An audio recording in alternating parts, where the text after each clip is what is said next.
Oui, c'est ça. Aujourd'hui, on va parler de l'attitude de Jésus-Christ face aux pécheurs. Parce qu'on le sait, il va apporter quelque chose de nouveau par rapport aux pratiques, encore quelque chose de nouveau là, par rapport aux pratiques judaïstes ou de la religion des Juifs. Et pour les Juifs, la seule façon de vivre hors du péché, c'était la pratique de la loi, avec toutes les prescriptions que ça impliquait d'aller à la synagogue à tous les dimanches et de toutes sortes d'autres pratiques religieuses particulières. En fait, il y avait trois choix, si on peut dire, dans ce temps-là. Il y avait la façon de faire des Juifs, il y avait celle de Saint Jean-Baptiste, qui lui procédait par le baptême, en fait, qui ressemblait passablement à celle de Jésus-Christ, qui procédait par le baptême. Il fallait se repentir évidemment de ses péchés, d'obtenir le pardon de quelqu'un comme Jean-Baptiste et le baptême. Jésus-Christ, lui, de son côté, va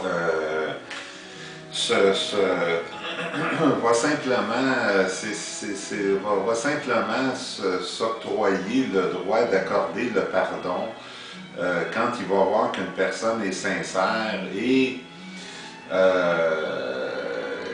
va rendre la tâche beaucoup plus facile, si je peux dire, mais c'est pas le free-for-all non plus. Ça veut pas dire que n'importe qui se présente à lui, qui a commis des péchés, ok, je te pardonne et va continuer.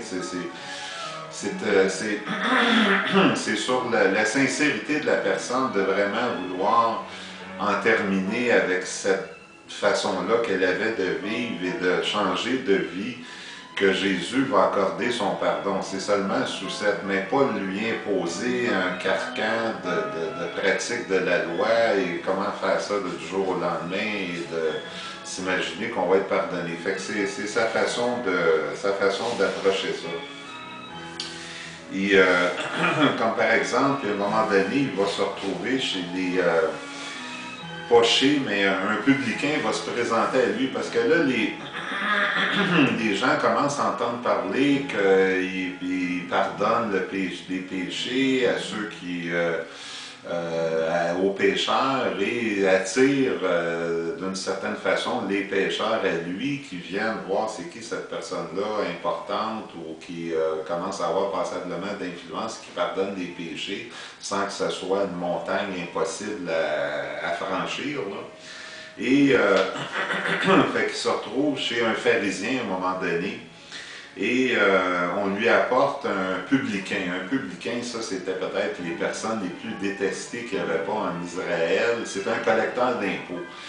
Puis la façon que la collection d'impôts était faite, c'était que le gouverneur romain, mettons, arrivait à, mettons, Saint-Jérôme, par exemple, ben, il disait au collecteur d'impôts, collecte-moi 200 000 par année. Sors-moi 200 000 par année de Saint-Jérôme, puis amène-moi ça, puis il n'y a pas de problème. Tu t'en mets un peu dans tes poches, ou en tout cas, on ne discutait même pas de ça. Telle région, il y avait un potentiel qu'on voyait comme, mettons, le 200 000 par année pour Saint-Jérôme, par exemple. Donc, ces gens-là étaient détestés parce qu'évidemment qu'ils étaient les puissants, les forts, avaient toutes sortes de moyens d'exercer des pressions sur lui, notamment en l'achetant pour pas avoir à recevoir trop imposé. Les faibles n'avaient pas ces possibilités-là. Fait que on s'aperçoit que le monde n'a pas tant changé que ça, finalement. Les riches s'enrichissent, puis les pauvres s'appauvris. Fait que c'est ça. Donc, les publicains étaient très détestés. Et fait que là, on lui dit, tu es en train de pardonner à un publicain, une personne qui est détestable au possible, condamnable par ses comportements et tout ça. Et c'est là que Jésus, une autre de ses belles paroles, là, ce ne sont pas les gens bien portants qui ont besoin du médecin, mais les malades. Je ne suis pas venu appeler les justes, mais les pécheurs. Autrement dit, je suis là pour les pécheurs. Il y a probablement qui a vu chez le publicain en question une sincérité, qui s'est approché de lui et tout ça, et qui a vu la sincérité de ses sentiments, et il décide de lui accorder le pardon. Et là, encore une fois, il va choquer le pharisien chez qui il est reçu, puis les membres de la religion officielle là, qui ne sont jamais trop loin, parce qu'on peut présumer que la société juive de ce temps-là était tricotée, serrée. Puis quand un personnage comme Jésus sortait des sentiers battus, ben, il était surveillé de près, là. Fait qu'il y en a un qui va passer la remarque, un des évangélistes va reprendre.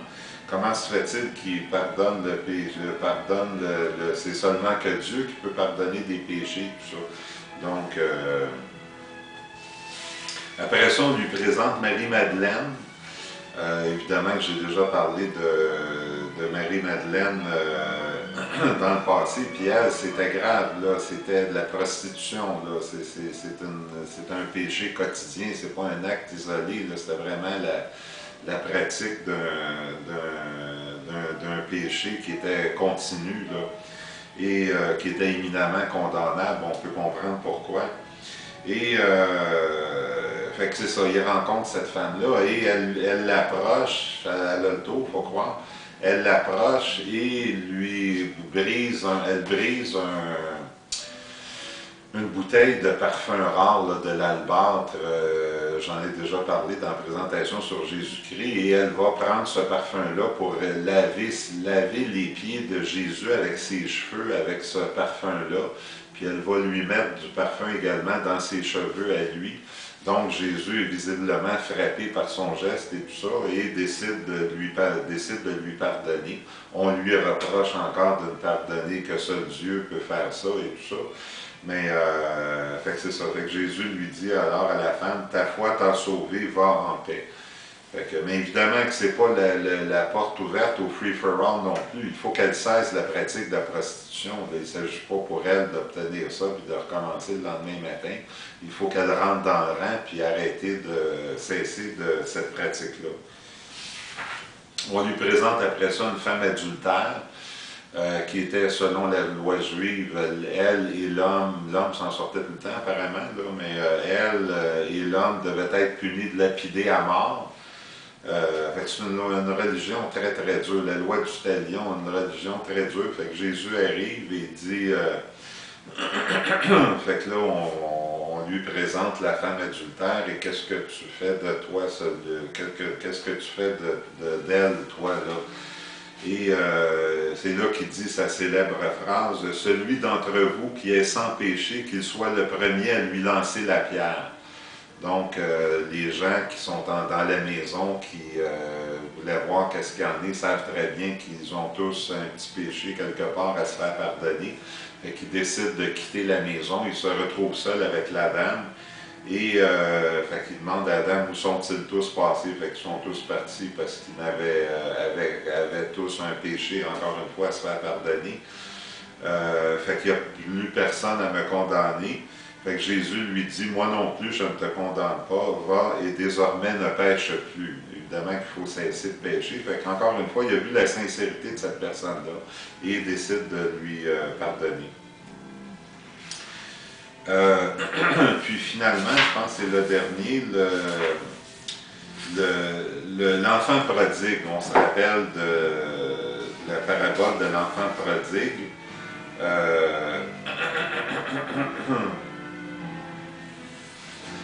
Fait que c'est ça, c'est un enfant qui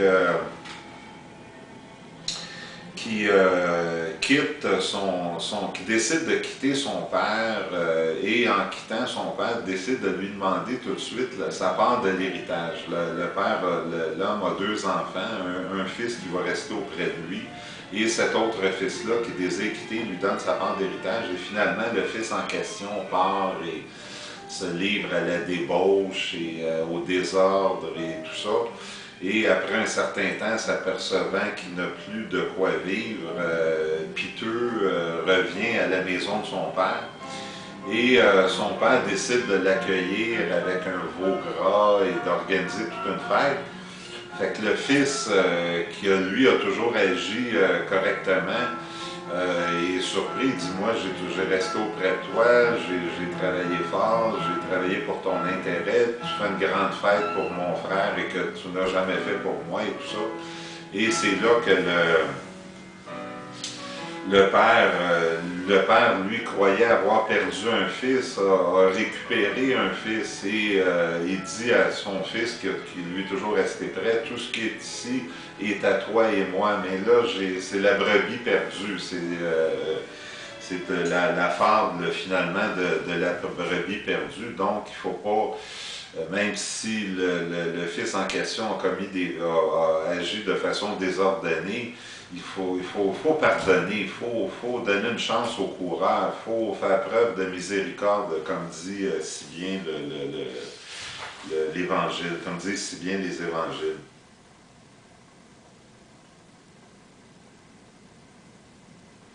Fait que c'est ça, donc c'est un peu la présentation que je veux faire sur l'attitude de Jésus face aux pécheurs, parce que c'est important pour saisir un peu le sens de son message, là, que la religion juive traditionnelle était dure, là, une femme qui a commis l'adultère et l'homme sont mis à mort. Finalement, ce que Jésus exigeait, c'était le désir, le repentir, le désir sincère de vouloir changer de vie, de laisser de côté, d'abandonner ses pratiques de péché, quels qu'ils soient, et de croire en Dieu et de mener désormais une vie plus en accord avec les prescriptions de Dieu finalement. Fait que encore une fois, c'est un message d'espoir pour tout le monde, pas juste pour ceux qui les gens bien, mais pour les pécheurs, pour les démunis, pour les pauvres, pour les laissés pour compte. C'est un message d'espoir finalement. Puis même pour ceux qui étaient le moins appelés au royaume des cieux, pour employer l'expression de Jésus, au moins leur donner l'espoir que c'est pas une montagne à franchir impossible. Là, donner l'espoir à tout le monde finalement.